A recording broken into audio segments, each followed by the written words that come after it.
Hey YouTube family, this is Casey here on Fresh Air, and I have to admit it was very, very hard. It was very hard.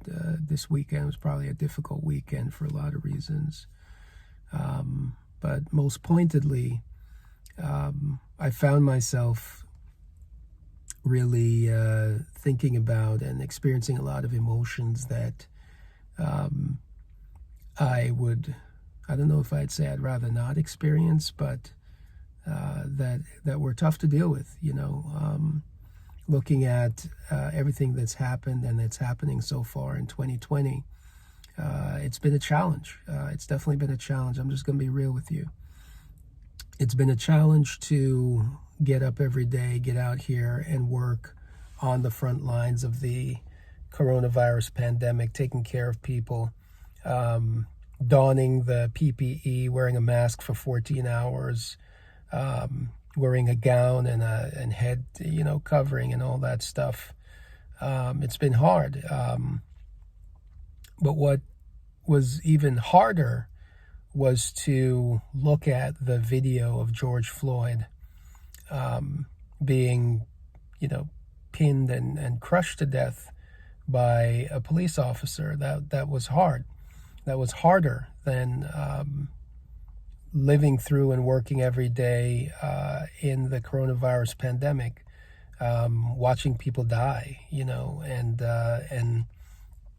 and that was hard. It was hard having a conversation with my kids about why I don't believe in looting or why I don't believe in burning and destroying property, but why I do believe in protesting and standing up for what is right. It was hard. It was very difficult having these conversations at the various church meetings that I've been a part of virtually.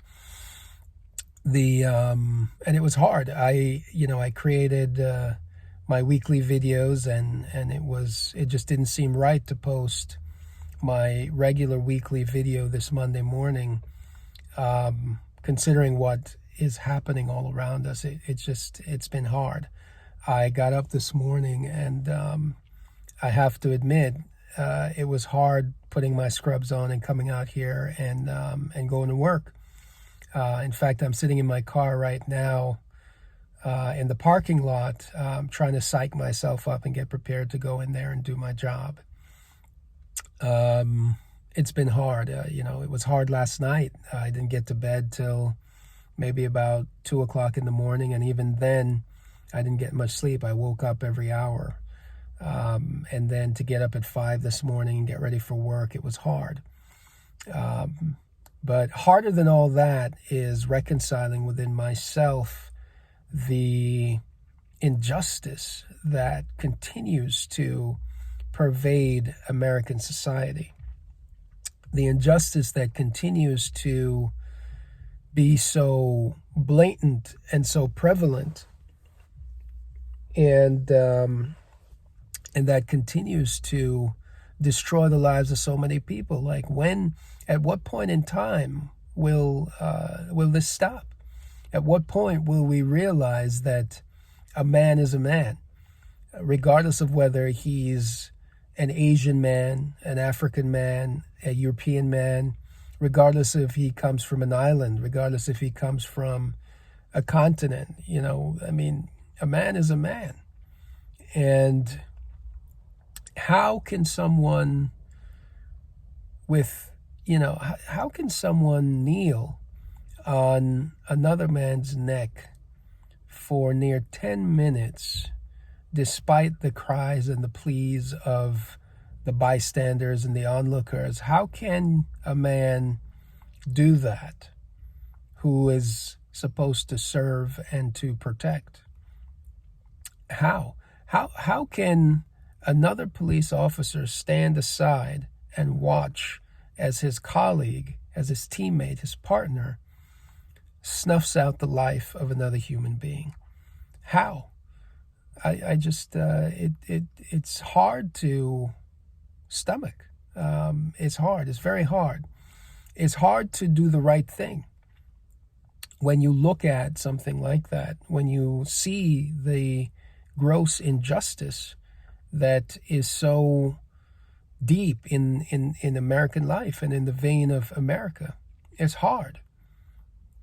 How am I supposed to get up and go and work and do and give and live and do all those things? How am I supposed to do that? How am I supposed to process these emotions and just continue to work and just continue to do my best? How? It's a very difficult thing. It's hard. It's hard. But every time I think about descending into that dark, dark place, every time I think about giving up, every time I think about throwing in the towel, every time I think about the seeming hopelessness of the situation, I have to remember those who went before me. I have to remember those who sacrificed so much so that I can live and breathe and walk and do all the things that I want to do. I have to remember that people before me saw injustice that was legal in America. People before me, my people, saw injustice that was institutionalized, that was just the way that it was. And that was their life, day in and day out. Their life in this country was that they were not regarded as a human being. They were not regarded as a full person. They were not regarded as valuable. They were regarded as property. They were regarded as less than. They were regarded as colored. And all the other words that you can use to quantify what people are. It's hard. It's hard. It's hard to ask my children to stay positive. It's hard to ask them to see hope and to see a brighter future. It's hard to ask them to stay on the straight and narrow. When my daughter looks at me and says, "What's the point, Dad?" You know, they're not going to give us justice. They're not going to see us as people.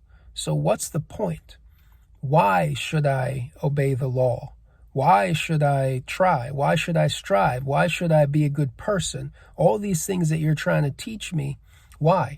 Why should I be a Christian? Why should I praise and worship God? Why should I do anything of that nature? Why shouldn't I just go out in the streets and loot and burn and destroy this system that oppresses me? Why? Why shouldn't I? And it was hard. It's hard to reconcile that. It's hard to tell them to be true and to be good people and to, despite all the evil that has been perpetrated against people of color, it's hard to tell them to still be good people, to still show love, to still strive for higher ideals, to still contribute positively to society, to still keep their heart from darkness.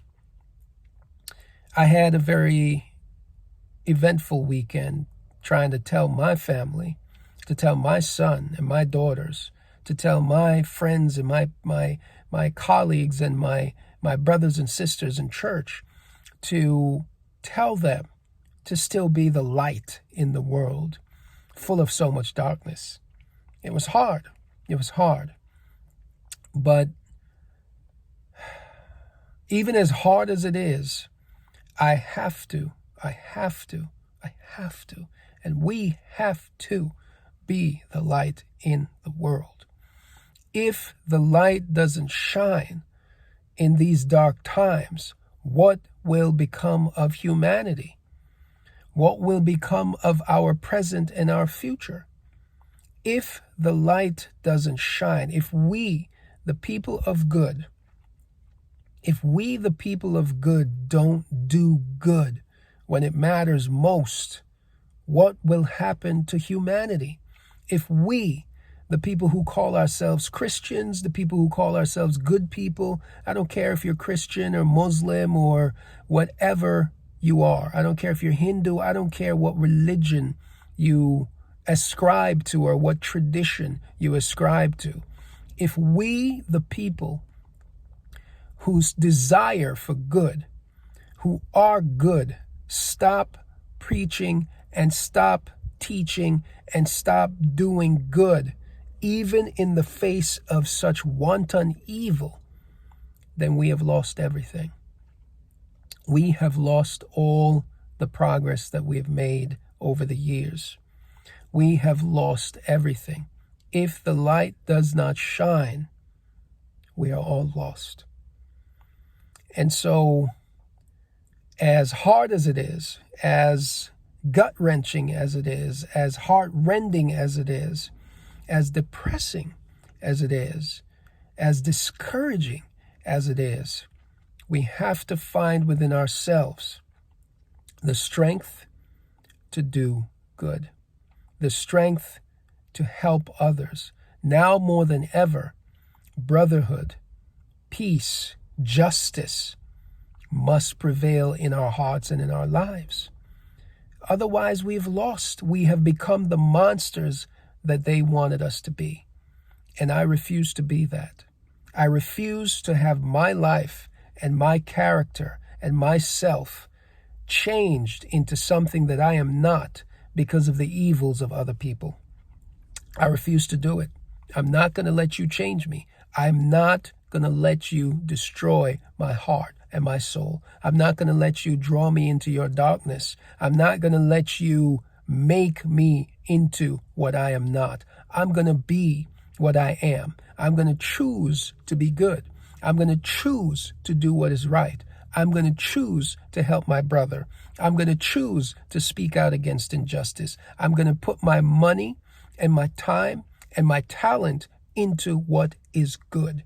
I'm going to put my energy behind what is right. And no matter what you do, I'm talking to you. I'm talking to the haters out there. I'm talking to the evil men and women and spirits out there. No matter what you do, I will not let you change me. I will not let you destroy me from the heart to the mind to the soul and eventually to the body. It's not going to happen. We will continue to do the good work that we are doing. We will continue to do what God has called us to do. We will continue to do the good that is in our hearts to do, because that is who we are. That is who we are. And you will not defeat us.